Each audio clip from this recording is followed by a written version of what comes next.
a graça e com a paz do Senhor Jesus. Amém? Você crê que você é mais do que vencedor?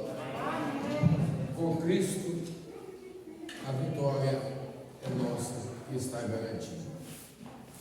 A sua vitória já foi decretada. A sua vitória foi decretada, não foi ontem, não foi hoje, não foi por uma palavra de uma pessoa. Aquele que te prometeu é fiel para cumprir tudo aquilo que ele te prometeu. A sua vida está nas mãos do Senhor e nada escapole das mãos dele. Nada que aconteça sai das mãos do Senhor. E nessa noite eu gostaria de estar falando com você um pouquinho. As duas músicas que foram cantadas falaram justamente do tema da mensagem: a sua vida nas mãos do Senhor. Eu gostaria que você abrisse a sua Bíblia comigo em Colossenses, capítulo 2, do versículo 10 ao 15. Colossenses, capítulo 2, do versículo 10 ao 15.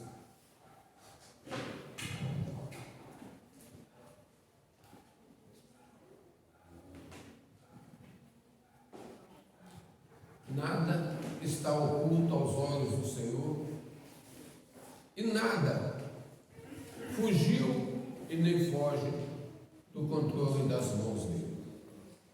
Colossenses, capítulo 2, do versículo 10 ao 15.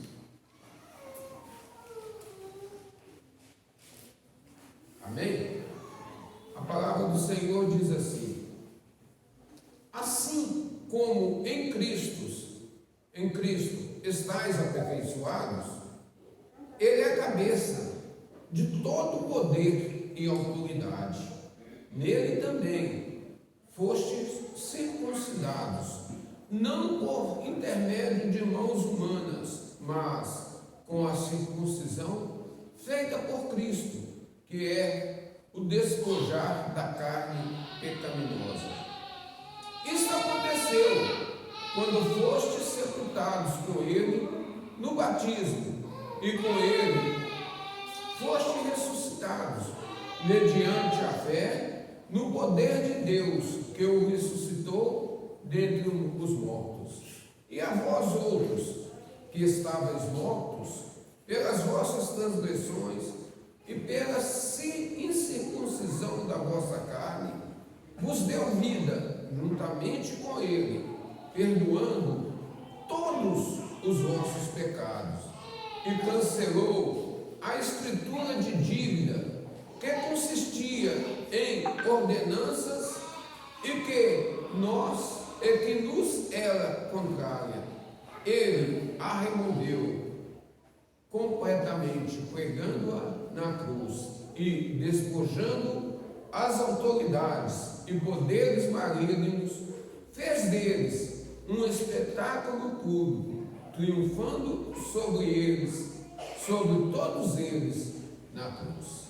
Querido Deus e amado Pai, Senhor, naquele dia, aquele grandioso dia, Senhor, o Senhor foi levado ali àquela cruz, e ali, ó Pai, o Senhor se entregou por cada um de nós. O Senhor venceu, ó Pai, toda a potestade, todo o mal. O Senhor cravou, ó Pai, naquela cruz a célula que era contra nós. Tudo, ó Pai, nos foi perdoado.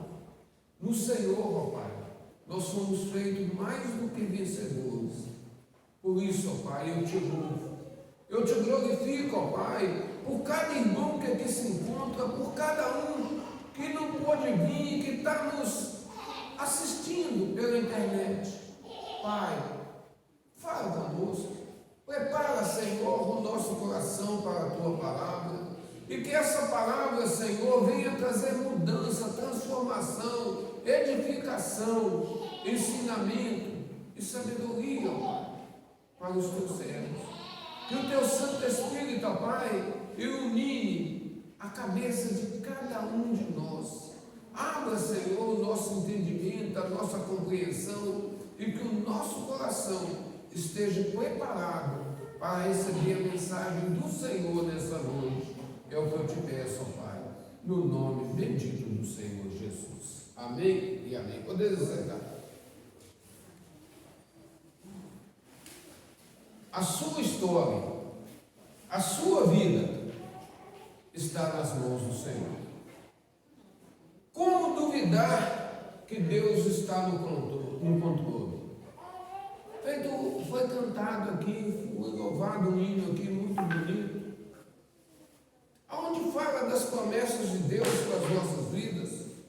Promessas essas que muitas das vezes nós olhamos, nós paramos um pouquinho, nós ficamos imaginando como fica a cabeça de uma pessoa quando ele tem uma promessa de Deus, ele tem um trabalho de Deus para cumprir e ver tudo desmoronando. Quando Isaías profetizou que haveria um que viria, que prepararia o caminho no deserto para que o Senhor viesse, veio João Batista com um ministério relâmpago, um ministério de 6 meses. 6 meses só o ministério de João Batista. Mas João Batista prepara o caminho do Salvador. E aqueles ricos, poderosos, os doutores, os conhecedores da lei, iam até o deserto, às margens do rio, para ser batizado por João Batista. João preparou o caminho. Mas em dados momentos, João fala assim: olha, eis o Cordeiro de Deus que tira os pecados do mundo. E começou a mudar. O povo começou a seguir Jesus, e foi até que João Batista foi preso por Herodes Agripa. E quando João Batista é preso, ali agora no cárcere, os dias foram passando, e João também, eles não tinham uma visão do Messias, aquele Messias sofredor. A missão, a interpretação que os judeus tinham do Messias é que ele seria a raiz de Davi, que ele viria na força de Davi, que ele iria libertar os judeus do Império Romano. Mas só que João Batista agora é preso. 6 meses de ministério só. Anunciou: é chegada a vós o reino dos céus. Arrependei-vos. E quando João é preso, agora João está ali no cárcere, e João fica sabendo que o ministério do Senhor Jesus estava crescendo. E crescendo, e muita gente indo, e João tendo a notícia: olha, Jesus está fazendo isso, Jesus está fazendo aquilo, Jesus está curando, está ressuscitando, está fazendo tantas coisas. E João deve ter entrado numa depressão, uma espécie de depressão. E João manda perguntar para o Senhor Jesus: és tu o Messias? É o que nós deveríamos esperar? Jesus não dá nenhuma resposta. Jesus pega aqueles 2 discípulos de João e fala: vem e vê. E ali Jesus vai curar, limpar leprosos, aleijados, cegos, coxos, dá vista, e manda um recado para João. E aos pobres é ensinado a palavra de Deus. E eles voltam, mas no mesmo instante o Senhor Jesus muda a história completamente e começa a falar, a engrandecer o nome de João. O Senhor Jesus vai falar assim: olha, dos nascidos de mulher não existe um igual a João. Não existe. Não existe um. Só que poucos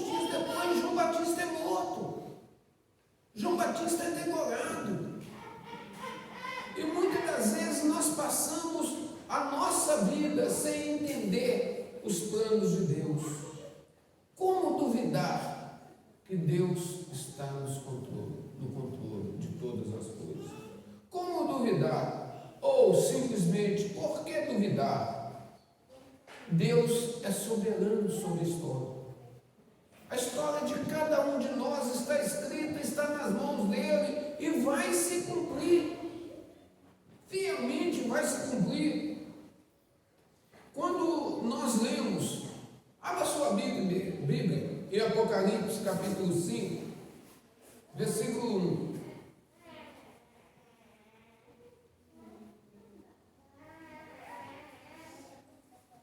Apocalipse capítulo 5, somente o versículo 1. Está escrito assim: então observei na mão direita daquele que está sentado no trono um livro em forma de ouro, escrito de ambos os lados, selado com 7 selos.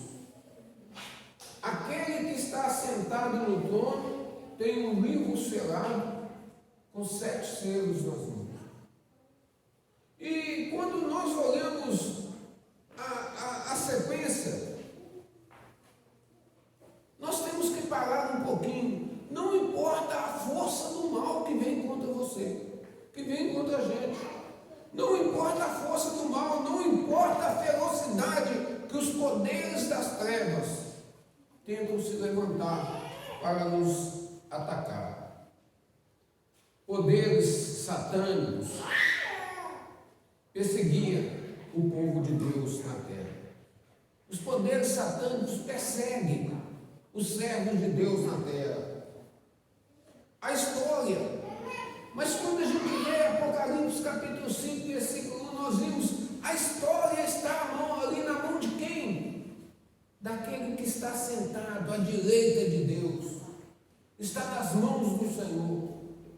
Está nas mãos do Senhor, mas agora a gente vê João se entristecer. Esse João aqui não é o Batista não, hein? Eu estava falando de João Batista, não se vai confundir. Esse João aqui é o evangelista. Já é o que escreveu o Apocalipse, porque João Batista não escreveu nada.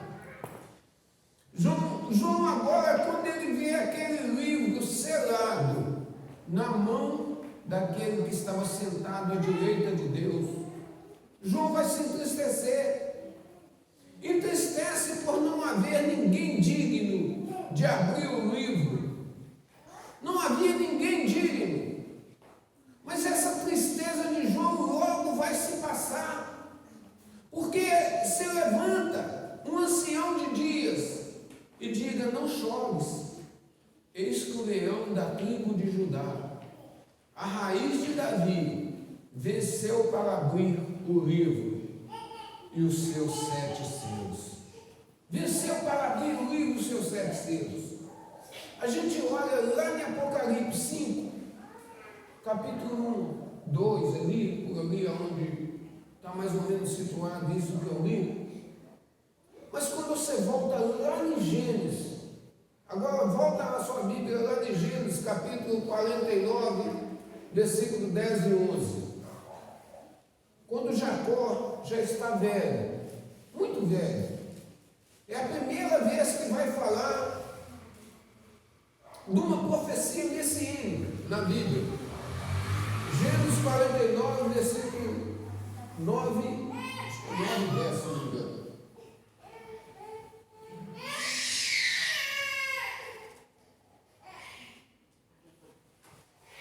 Gênesis 49, versículo 10 e 11. Não, aliás, 9 e 10. Está escrito assim, ó, Judá. Isso é quando Jacó já está velho, já está morrendo, ele vai abençoar os seus 12 filhos. E quando chega na vez de Jacó abençoar Judá, Jacó vai dizer assim: Judá é como um leão jovem quando ataca e mata a sua presa. Como um grande leão se assenta e deita-se como uma forte leoa. Quem tem coragem de perturbá-lo? Portanto, o cetro não se apartará de Judá, nem o bastão de comando de sua posteridade, até que venha Ciro, aquele a quem o cetro pertence, e a ele obedeçam todos os povos da terra. Será que Jacó estava falando aqui do filho dele, Judá? Ou estava falando de uma profecia messiânica de Apocalipse capítulo 5, versículo 1 e 2? Tudo que Deus falou lá no princípio vai se cumprir. Judá vai falar aqui, Jacó está falando aqui, está abençoando o leão da tribo de Judá. O leão da tribo de Judá é o Senhor Jesus. Ele está sentado no trono com o cetro na mão, ele está reinando, ele está governando. E muitas das vezes nós achamos que o inimigo está vencendo a batalha, que o Senhor só vai vencer nos 15 minutos de prorrogação do segundo tempo. Não, a história está nas mãos do Senhor. Ele é vencedor. Judá é o leão jovem, a raiz de Davi. Nós vemos também falando que o Senhor é a raiz de Davi. Agora abra sua Bíblia lá em Isaías capítulo 11. Isaías capítulo 11, versículo 1. Outra profecia messiânica que se cumpriu no Senhor Jesus.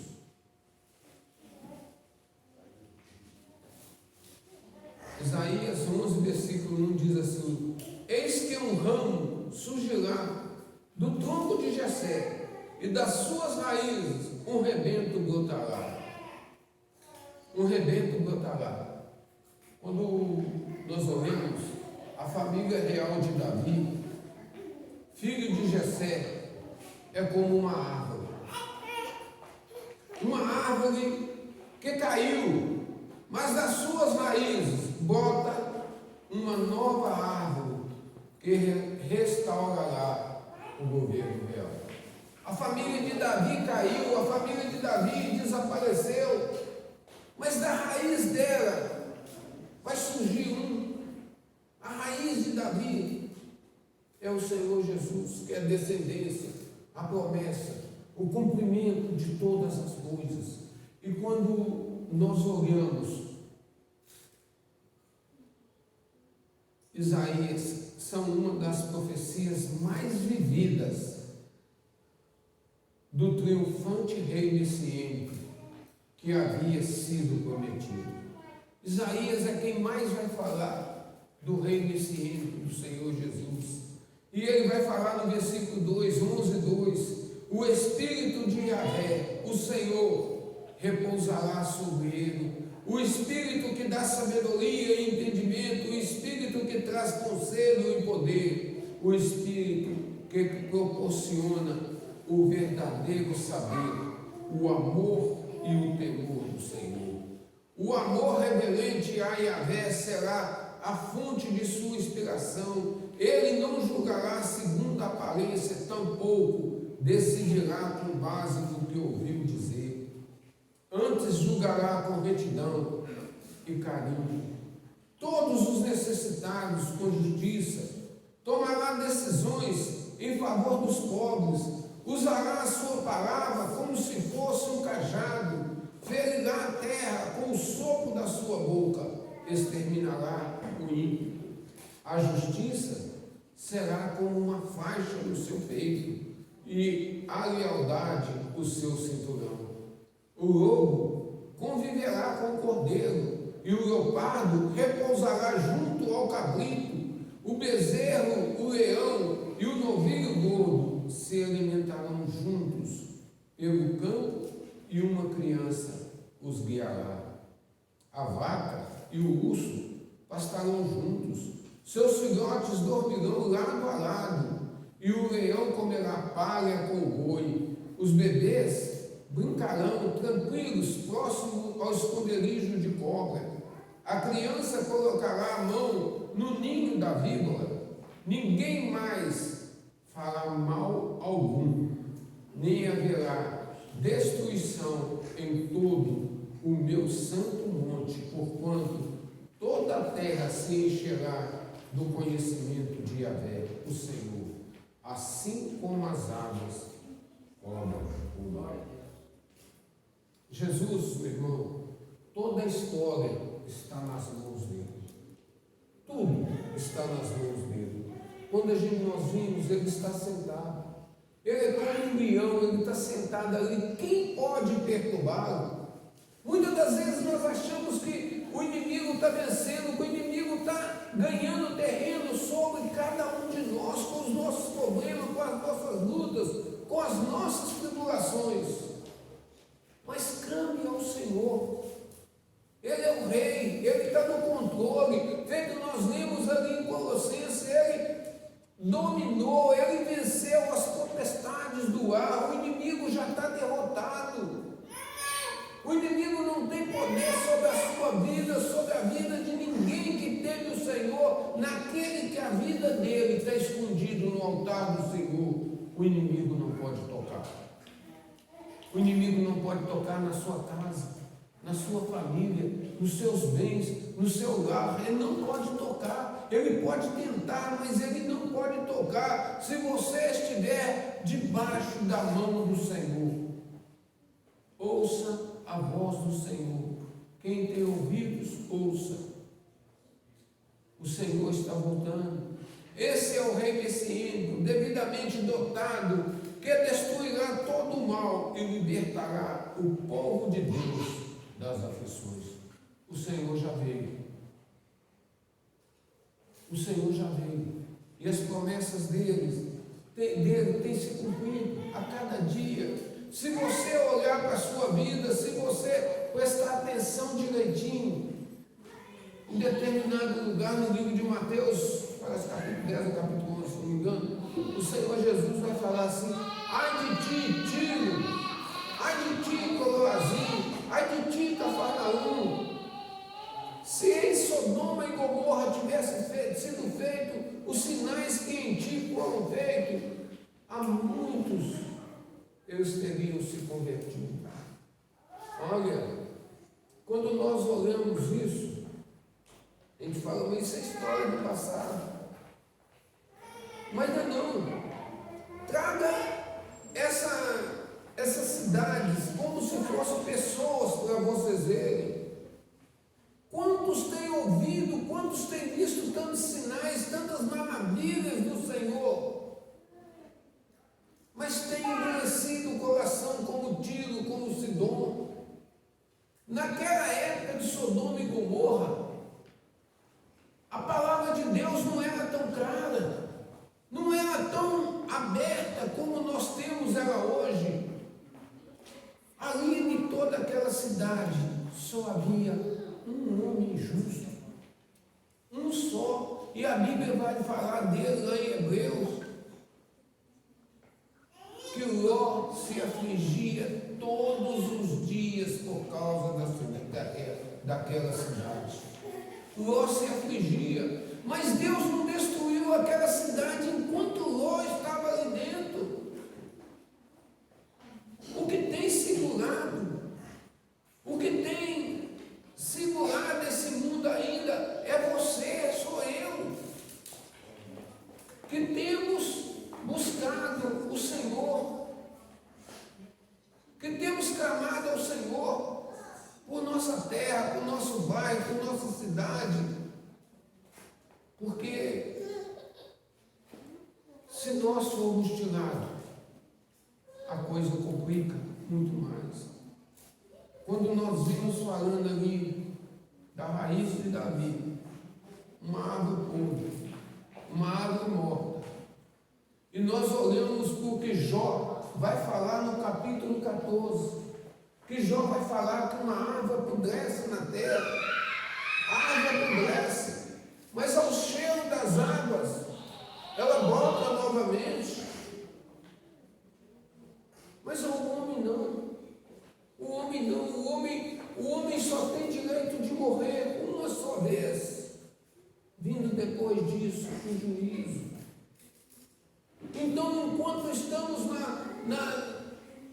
nessa vida, enquanto estamos plantados, vamos observar a palavra do Senhor. Não vamos negligenciar tão grandes milagres que nós temos visto nas nossas vidas todos os dias. Como o Senhor disse lá, olha, menor igual vai haver para Sodoma e Gomorra.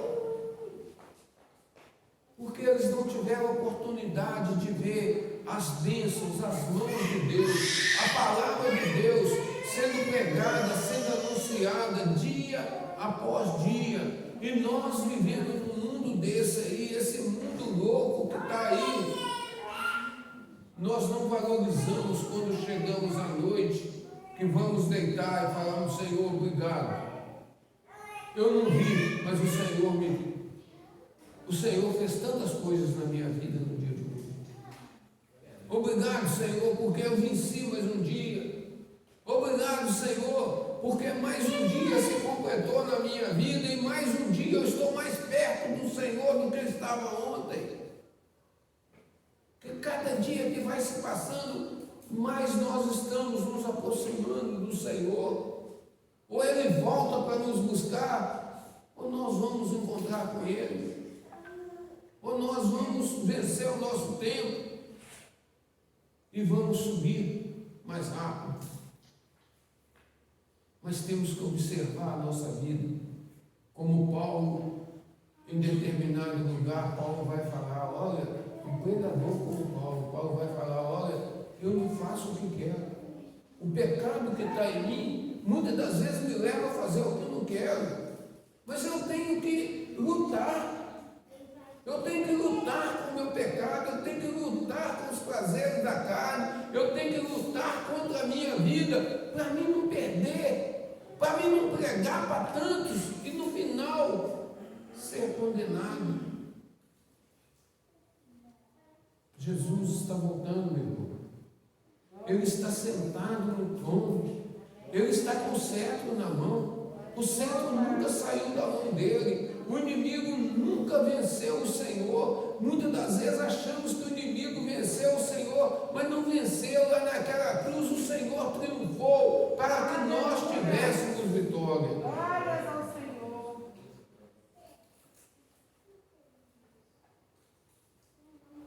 Nós temos que observar. O Senhor vai libertar o povo de suas aflições. Que os poderes do mal, espirituais e políticos, lhe proporcionam. Estabelecerá uma nova ordem na terra, em que reinarão a paz, a justiça e a fidelidade. A esperança bíblica não é somente a salvação. Muitas das vezes, nós ficamos vivendo como no superficial. Não, eu já aceitei Jesus, eu estou salvo. Eu já aceitei Jesus, eu estou salvo. Não importa, eu estou sofrendo, mas eu estou salvo. Não, a esperança bíblica não é somente a salvação espiritual, é a salvação do indivíduo de sua culpa, do seu pecado. A esperança bíblica é o perdão do nosso pecado. É o perdão da nossa culpa. O Senhor veio para nos livrar da nossa culpa. Nós éramos culpados, não merecíamos nada. A salvação individual está incluída. Mas a ênfase principal está na salvação do povo de Deus como comunidade terrena. Nós temos que viver nessa terra como povo de Deus, desfrutando do bom e do melhor. Nós temos que trabalhar, temos que seguir o rumo, o curso desse mundo.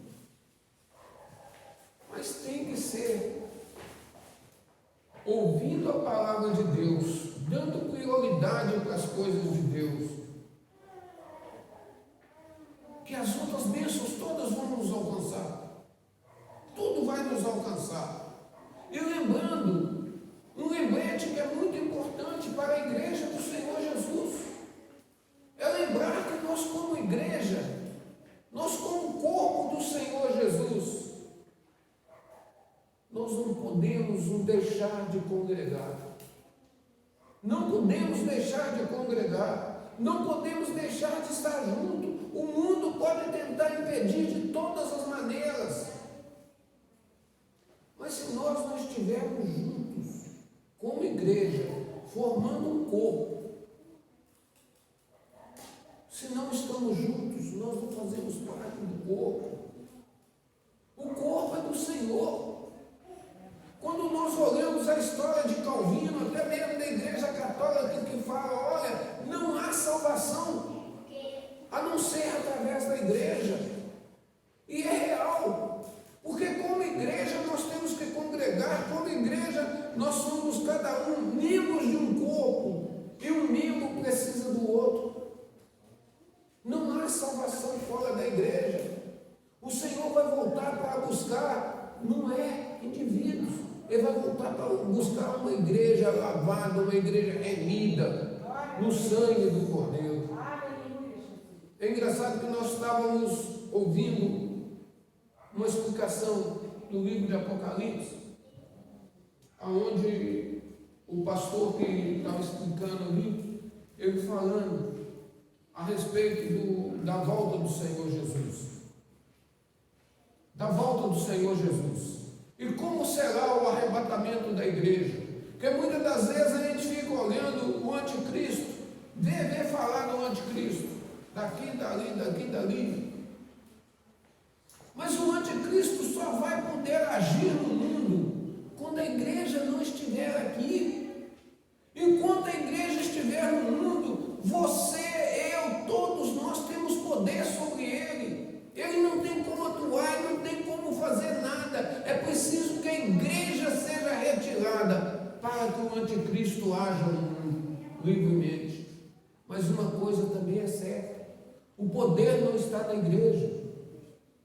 O poder não está na igreja. O Senhor Jesus vai falar com os seus discípulos: olha, é preciso que eu vá para que o Espírito Santo venha. O poder não é da igreja, o poder é porque é o único que detém o anticristo de estar agindo abertamente. É o Espírito Santo que está atuando na sua vida, na minha. É o Espírito Santo que está agindo. Enquanto ele estiver agindo, o inimigo não pode assumir o posto dele, a posição dele. Então, meu irmão, tome posse da sua herança. Não cochile com os dias. Os dias são maus, a situação é difícil.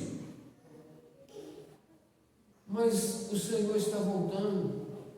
Ele está voltando para buscar aquele que perseverar até o fim, aquele que não aceitar as imposições do mundo, aquele que não aceitar tudo que o mundo tem oferecido, mas que fizer a diferença nesse mundo, é que vai ter direito da salvação.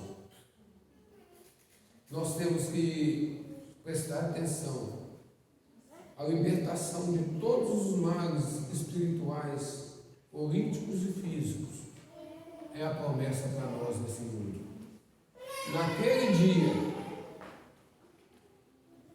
Naquele dia, recorrerão as nações à raiz de Jessé, que está posta como estandarte dos povos.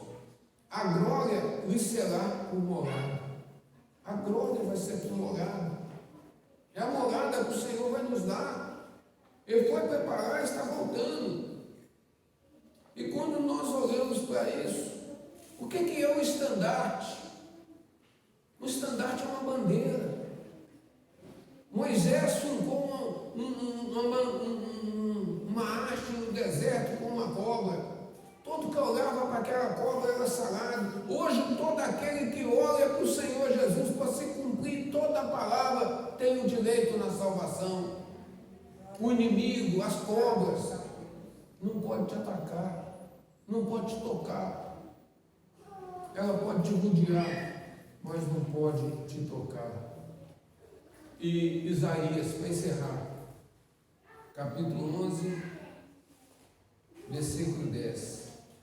E naquele dia, a raiz de Jessé, que se erguerá com um sinal para os povos, será procurada pelas nações, e a sua morada se cobrirá de glória.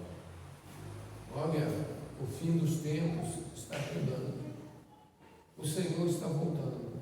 Não importa as lutas, os problemas, as decepções, as lágrimas, o choro, as faltas, as carências.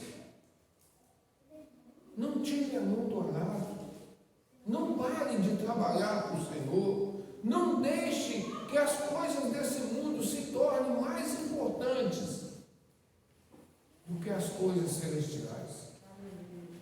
Não olhe para as promessas do homem. Olhe para as promessas do Senhor, porque as promessas dele são gloriosas, são grandes. Não desvie o seu olhar do Senhor. Com tantos sinais, quantas maravilhas que Ele tem feito nos nossos dias, no nosso meio. E são grandes as promessas, são grandes os milagres que têm sido realizados a cada dia. E se nós não prestarmos atenção nisso, se nós não observarmos isso, do que o Senhor está fazendo, da preservação de vidas, preservação de patrimônio e tudo mais que o Senhor tem preservado nesse momento difícil, daqueles que o temem e daqueles que o guardam. Sirva o Senhor com alegria e que essa palavra possa ficar no seu coração como um sinal de que nada que está acontecendo está fora do controle das mãos do Senhor. Ele está sentado, Ele é o rei, o cetro está na mão dele, Ele está sentado. Pedro falando de Davi, em certo lugar no livro de Atos, capítulo 8, se não me engano, Pedro vai falar assim, Davi disse: meu Senhor, assenta-te. O Senhor disse ao meu Senhor: assenta-te à minha direita, até que eu ponha por escabelo dos seus pés os inimigos. Davi estava falando assim: Senhor, o Messias, assenta-te ao lado de Deus, até que o inimigo seja colocado como escabelo. Essa palavra de Pedro está se cumprindo.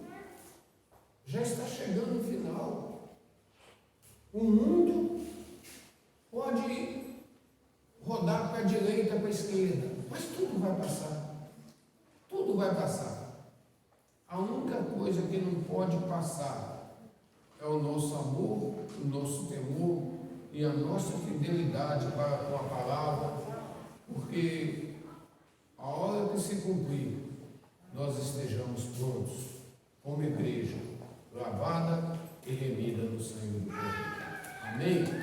E que o Senhor te abençoe poderosamente e que a graça, o amor e a misericórdia do Senhor seja com toda a igreja do Senhor Jesus, aonde houver uma pessoa que esteja clamando pelo nome dele, que ele possa abençoar a sua casa, a sua vida, o seu lar, e que o Senhor te abençoe e te guarde, que o Senhor faça florescer sobre ti o teu rosto, que o Senhor tenha misericórdia de ti